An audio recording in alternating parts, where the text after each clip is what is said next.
1986 റിലീസായ സിനിമ യുവജനോത്സവം.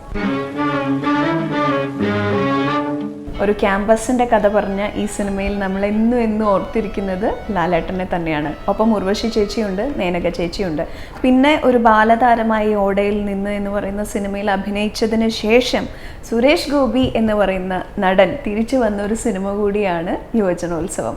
ശ്രീകുമാരൻ തമ്പി സാറാണ് ഇത് എഴുതിയിട്ടുള്ളതും ഡയറക്റ്റ് ചെയ്തിട്ടുള്ളതും പ്രൊഡ്യൂസ് ചെയ്തിട്ടുള്ളതും. ഇതിൽ നമ്മുടെ ഏറ്റവും പ്രിയപ്പെട്ട ഗായകൻ കൂടിയായിട്ടുള്ള കൃഷ്ണചന്ദ്രൻ ചേട്ടൻ, അദ്ദേഹം ഒരു പ്രധാനപ്പെട്ട കഥാപാത്രം ചെയ്തിട്ടുണ്ട്. ഓമനക്കുട്ടൻ എന്നാണ് അദ്ദേഹത്തിൻ്റെ കഥാപാത്രത്തിൻ്റെ പേര്.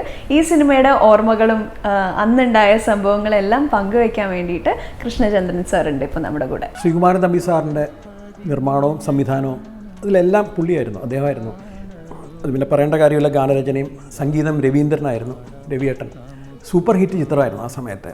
മോഹൻലാൽ എന്നുള്ള കലാകാരൻ സൂപ്പർ സ്റ്റാർ ആവുന്നതിൻ്റെ തൊട്ട് മുമ്പേ ഇറങ്ങിയ സിനിമ എന്ന് വേണമെങ്കിൽ പറയാം. നമുക്ക് അതിന് ശേഷമാണ് അദ്ദേഹത്തിൻ്റെ രാജാവിൻ്റെ മകനൊക്കെ വരുന്നത്. അപ്പോൾ മോഹൻലാലിനെ ഞങ്ങൾക്കൊക്കെ വളരെ ഫ്രീ ആയിട്ട് അടുത്ത് കിട്ടിയ ഒരു സിനിമയായിരുന്നു അത്. എൻ്റെ ക്യാരക്ടറിന് ഇങ്ങനെ കുറേ ഇത് പാടുന്ന പാരഡി പാടുന്ന സ്വഭാവമുണ്ട്. അപ്പോൾ 1000 പാദസരങ്ങൾ കിലുങ്ങി എന്നുള്ളതിൻ്റെ പാരഡി, പിന്നെ എന്താണ് അന്നമ്മ ചേട്ടത്തി എന്നൊക്കെ പറഞ്ഞത്, മറ്റേ അങ്ങനെ തമ്പി സാർ അതിൻ്റെ തന്നെ പാരഡികൾ എഴുതി തന്നിരുന്നു. അതുമാതിരി മറ്റേ യൂട്യൂബിൽ മുഴുവൻ കിടന്ന് കളിക്കുന്നൊരു ബിറ്റുണ്ട്, കിളിവാതിലിൽ മുട്ടി വിളിച്ചത് കിളിയോ കാറ്റോ എന്നൊരു സ്ത്രീ നടന്നു പോകുമ്പോൾ ഞങ്ങളിങ്ങനെ കമൻ്റ് അടിക്കുക ഷേവ് ചെയ്തുകൊണ്ട്. അപ്പോൾ അവൾ തിരിഞ്ഞു നിന്ന് പാടും, കിളിയല്ല കാറ്റല്ല നിൻ്റെ അമ്മയുടെ നായർ എന്ന് പറയും തിരിച്ചു പാടുന്നത്. അതൊക്കെ തമ്പി സാറ് പെട്ടെന്ന് അതിനെ പാരഡിയായിട്ട് എഴുതിയിട്ട് അത് യൂട്യൂബിൽ ഇപ്പോഴും കാണുമ്പോൾ നമ്മൾ വരുന്ന സീനൊക്കെ യൂട്യൂബിൽ കോമഡി സീനായിട്ട് വരുന്നുണ്ടോ എന്നുള്ളത്. പിന്നെ ആ സിനിമയുടെ ഷൂട്ടിംഗ് സമയത്ത് മറക്കാൻ പറ്റാത്തൊരു കാര്യം എന്ന് പറയുന്നത് മോഹൻലാൽ എന്നുള്ള കലാകാരനുമായിട്ട് കിട്ടിയ ഒരു അടുപ്പമായിരുന്നു. ഉച്ച സമയത്തൊക്കെ ലഞ്ച് ബ്രേക്ക് ആകുമ്പോൾ അദ്ദേഹത്തിൻ്റെ വീട് ട്രിവാൻഡ്രത്തായതുകൊണ്ട് അദ്ദേഹത്തിന് വീട്ടിൽ പോകും. അപ്പോൾ അദ്ദേഹത്തിൻ്റെ അച്ഛനും അമ്മയും അവിടെ കാത്തിരിപ്പുണ്ടാവും ഭക്ഷണം കഴിക്കാൻ. അപ്പോൾ അദ്ദേഹത്തിൻ്റെ അച്ഛൻ്റെയും അമ്മയുടെയും കൂടെ മോഹൻലാലിൻ്റെയും കൂടി ഇരുന്ന് 2-3 ദിവസങ്ങൾ അടുപ്പിച്ച് ഞങ്ങൾ പോയി ലഞ്ച് കഴിച്ചതിൻ്റെ ഒരു ഓർമ്മ അത് മറക്കാൻ പറ്റില്ല. കാരണം മോഹൻലാൽ എന്നുള്ള കലാകാരൻ അതിനുശേഷം നമ്മുടെയൊക്കെ നമ്മൾ ഉദ്ദേശിക്കുന്നതിന് എത്രയോ മേലെ പോയി വലിയൊരു കലാകാരനായിട്ട് പിന്നെ കാണുമ്പോൾ അന്ന് നമ്മളൊക്കെ ഇങ്ങനെ ഒരുമിച്ച് ഇങ്ങനെ കുറേ തമാശകളൊക്കെ പറഞ്ഞ് ഒന്നിച്ചുണ്ടായിരുന്നുണ്ടോ എന്നുള്ള സമയം എനിക്ക് ഓർമ്മ വരാറുണ്ട്. ടൈറ്റിൽ സോങ് രവീന്ദ്രൻ്റെ മ്യൂസിക്കിൽ ജോളി അബ്രഹാമും ഞാനും കൂടി പാടുന്നു.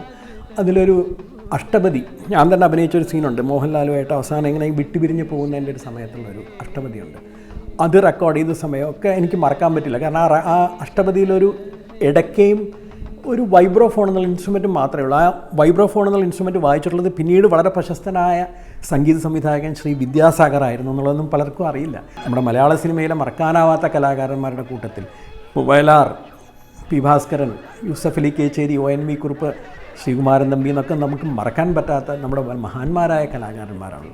അപ്പം അങ്ങനെയുള്ള കലാകാരനായ തമ്പി സാറിൻ്റെ കൂടെ കുറേ പ്രോജക്റ്റുകൾ ചെയ്യാൻ കഴിഞ്ഞതിലൊരു ഭാഗ്യം എനിക്കുണ്ടായിട്ടുണ്ട്. പ്രത്യേകിച്ചും യുവജനോത്സവം പോലെയുള്ള സിനിമയുടെ ഷൂട്ടിങ്ങിനൊന്നും എനിക്ക് അത് മറക്കാൻ പറ്റാത്ത, നമ്മുടെ ജീവിതത്തിൽ മറക്കാൻ പറ്റാത്ത നല്ല സമയങ്ങളായിരുന്നു അതൊക്കെ.